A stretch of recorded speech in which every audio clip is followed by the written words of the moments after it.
Social media का नशा ऐसा है कि वो किसी के भी सर में चढ़ सकता है। इसके उदाहरण हैं राहुल गांधी और तेज प्रताप यादव। जैसे तेज प्रताप यादव चुनाव हार गए, सबको पता है बिहार में, लेकिन उन्होंने अपना एक चैनल अपना बना रखा है।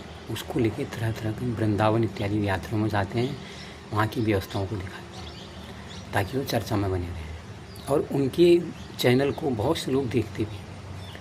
वही हाल राहुल गांधी का भी है। राहुल गांधी एक विपक्ष के नेता के रूप में एक जो कंस्ट्रक्टिव या एक रचनात्मक विपक्ष के नेता की भूमिका निभानी चाहिए थी, उसको निभाने में वो असफल हो रहे हैं। ये कांग्रेस पार्टी को समझना भी चाहिए। वो ऐसे स्टेटमेंट देते हैं जिससे वो ट्वीट कर देते हैं ताकि वो सोशल मीडिया में बने रहें। लोग फिर उनके मैसेजेस को लेके अलग, कोई मीम्स बना रहा है, कोई कुछ कर रहा है, कोई कुछ कर रहा है, तो उनका सोशल मीडिया में प्रेजेंट बहुत रहता है। जैसे उन्हीं की नेता एक हैं सुप्रिया सिंह, उन्होंने कहा भी नहीं वोटों की चोरी हो रही है। कैसे कह रहे हो?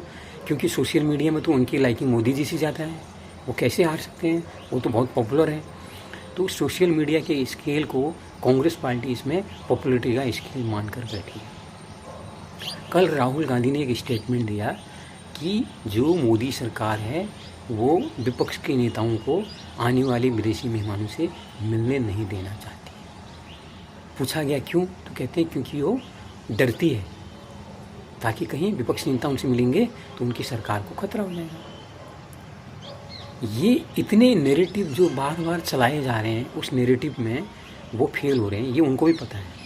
लेकिन एक जो मकसद जो मेरे समझ में आ रहा है, हो सकता है मैं गलत हूँ, वो जानते हैं कि उनकी उम्र कम से कम 20 साल वो प्रधानमंत्री मोदी से छोटी हैं।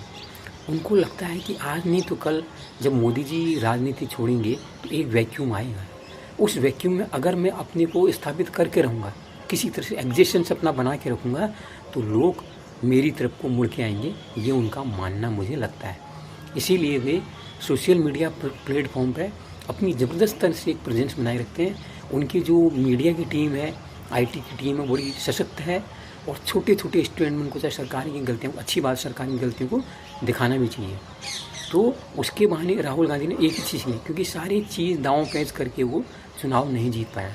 उनको लग रहा है अगर सोशल मीडिया पे मैं बना रहूँगा, लोगों के बीच में मेरी प्रेजेंस है ही, कभी वो जैन जी कह देते हैं, कभी कुछ कह देते हैं, कभी कुछ कहते हैं, कभी वोट चोरी कह देते हैं, कभी SIR का मुद्दा कह देते हैं, कभी वो जातिगत जनगणना को लेकर कहते हैं। जातिगत जनगणना ने बिहार में उनका क्या हाल किया वो सब जानते हैं, लेकिन उनका टारगेट एक ही है, किसी तरह से जब वैक्यूम क्रिएट होगा, जब मोदी जी इस राजनीति से बाहर जाएंगे, उसमें जो वैक्यूम आएगा उसमें मैं अगर बना रहूँगा तो लोग मेरे को छोड़ के किसी और को वोट